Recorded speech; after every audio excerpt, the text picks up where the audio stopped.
la différence entre ces trans intuitives et d'autres types de trans, si on peut dire comme ça, quand on rentre en hypnose, en auto-hypnose ou en méditation et que voilà, l'état des consciences est différent. Il y a vraiment une vraie différence avec cette transe intuitive. En fait, le fait de solliciter le corps, ou dans mon cas, voilà, c'est par les mouvements que ça se passe. Le fait de solliciter les corps fait que les corps rentrent en transe. Chose qu'avec les autres pratiques, c'est pas forcément le cas. C'est quelque chose de plus à l'intérieur, plus mental. Et le fait que les corps rentrent en transe permet pas de vivre d'autres expériences, pas juste dans le mental. Alors, ce que j'ai remarqué, c'est que quand les corps rentrent en transe, le mental peut suivre ou pas, mais quand le mental suit aussi et rentre dans cette même transe, que les deux chemins s'unissent, là, voilà, c'est la porte pour qu'il y ait des choses incroyables qui se passent, des choses que, voilà, on ne peut pas convoquer consciemment. Il y a quelque chose je sais pas si c'est de l'automatisme ou de l'inconscient qui se met vraiment en place et qui bon, si on met une intention, bah alors on sait vers où on va. Et sinon, oui, ça peut partir un peu dans tous les sens. Donc, c'est de là aussi l'importance de l'intention pour canaliser ces voyages. Mais c'est vraiment, oui, c'est cette union de la transe du corps avec la transe du mental qui fait que les effets sont découplés.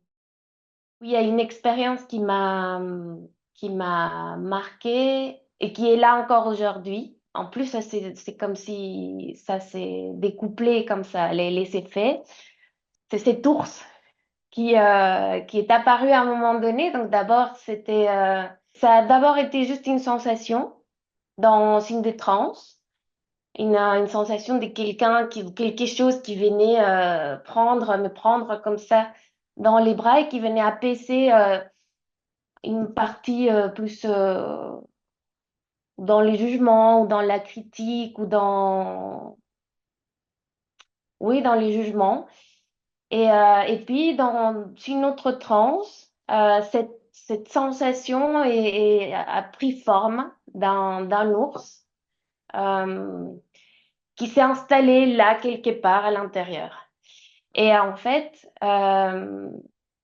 cet ours continue à revenir dans ces moments ouais, je pense que c'est ça une forme d'anxiété comme ça, qu'est-ce qui va se passer, qu'est-ce qu'ils vont dire, et alors cet ours est là, il y a comme cette présence comme ça très lourde mais et poilue et chaude qui est là et qui pof quand c'est là, c'est mental, c'est coupe. Voilà, il y a plus ouais, cette anxiété, cette peur diffuse comme ça de quelque chose, cette inquiétude interne, ça se calme tout de suite. Ça a un effet apaisant directement. Et donc, il y a eu une transformation. Donc, au début, j'ai sollicité la présence consciemment, que je respire et je la sens là, et alors ça s'est calmé. Puis, ça apparaissait tout seul. Je me rendais compte que voilà, j'avais pas encore pris conscience que l'ours était déjà là et donc ça s'abaissait. Et maintenant, je me rends compte que je n'ai plus besoin de.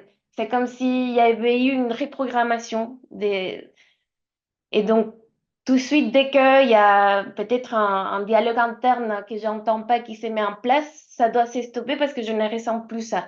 Enfin, c'est de toute la formation et de tout ce que j'ai pu vivre avec vous, c'est euh, c'est quelque chose sur lequel je suis le plus, où je vous remercie le plus d'avoir pu vivre ça et pour les effets que ça a encore aujourd'hui, quoi.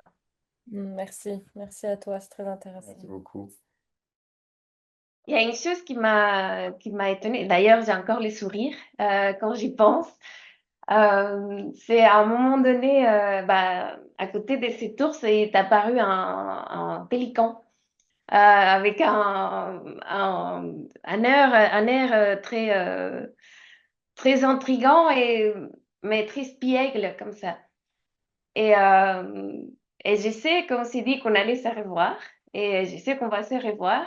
Donc j'attends qu'il revienne parce que c'était vraiment une présence que, qui m'a surpris sur le moment et qui venait apporter quelque chose de très intéressant. Et voilà, j'ai vraiment envie de prendre aussi le temps pour la recontacter et voir c'est qui, voilà, approfondir sa présence. Qu'est-ce que ce pélican venait faire là? Mais et c'est très marrant parce que je n'ai pas les réponses, mais pourtant, je ressens à l'intérieur, c'est surtout c'est que cette présence était venue dire, comme voilà, la joie, ouais, cet esprit guéri. Donc, c'est voilà, c'est vraiment quelque chose qui reste encore là. Mais ça, mais qu'est-ce que ça venait faire? Et en même temps, tout ce que ça a amené à l'intérieur. Dans mon quotidien, j'ai vraiment intégré pas mal des choses. Les microtrans, ça c'est un peu une révélation comme ça. Dès qu'il y a quelque chose voilà, comme une agression de l'extérieur ou de l'intérieur, euh, voilà, une émotion un peu trop forte, ben, ça peut venir soit par un mouvement comme ça où ça retourne quelque chose de l'intérieur, mais je me rends compte qu'il y a aussi les sons, la mélodie. Il y a un qui vient et qui met une distance. Et ça, c'est quelque chose voilà, qui a été vraiment intégré. C'est vraiment quelque chose qui est là et qui s'est mis en place tout seul, on va dire.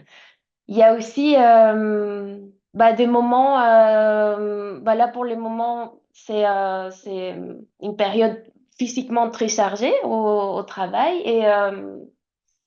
et donc l'effet de chaque matin, euh, voilà, consacrer un moment à réveiller la transe avec l'intention de juste récupérer ce qu'il faut pour entamer la journée, en sachant que voilà, il faut se ménager dans la durée.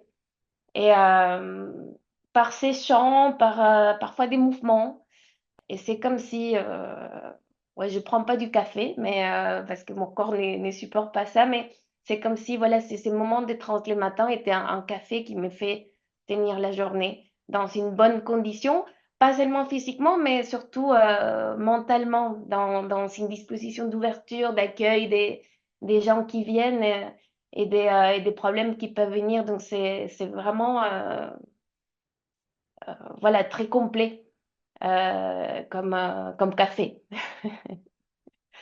C'est quelque chose que je faisais déjà à ces moments du matin, mais je trouve que la transe a intensifié les bénéfices et les effets. Donc avant, je me consacrais toujours un petit moment les matins pour respirer, voilà, pour faire les vides, pour être ouais, un peu de la désintox de ce qu'on vit au quotidien.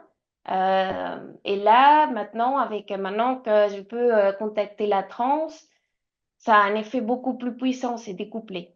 C'est plus efficace aussi ces moments du matin, même parfois plus courts. Ça a beaucoup plus je sens ça, que ça a plus d'impact pendant la journée. Alors oui, apprendre voilà, à rentrer en transe intuitive. Je pense que c'est parfait pour ceux qui veulent mieux se connaître et aller plus en profondeur. Et, et voilà, ça fait que chacun suit les chemins qu'il doit suivre. C'est pas un manuel écrit où voilà, premier jour tu dois faire ça pour attendre en 21 jours.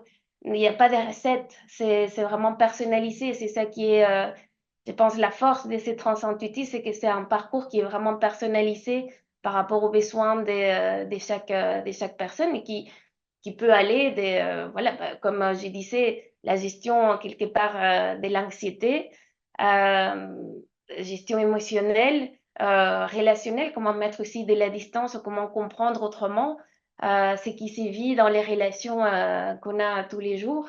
Donc, finalement, ça peut parler à un public très, très large. Et je pense que voilà, chacun peut y trouver son compte. Après, c'est aussi une façon d'apprendre à lâcher, à être aussi moins dans les contrôles. Et finalement, c'est paradoxal parce que c'est qui vont être peut-être les plus réticents. Ils vont dire, ouais, c'est parce que j'aime pas lâcher, j'aime être dans les contrôles, donc je vais pas pouvoir rentrer en transe. Et finalement, c'est peut-être le plus facile aussi. Parce que c'est la porte la plus facile pour lâcher, mais lâcher en toute sécurité. Donc, il y a pas des dangers, il y a pas de, oui, il y a pas des dangers à lâcher parce que c'est sécurisé, on est entre nous et nous et la plus belle partie de nous, finalement.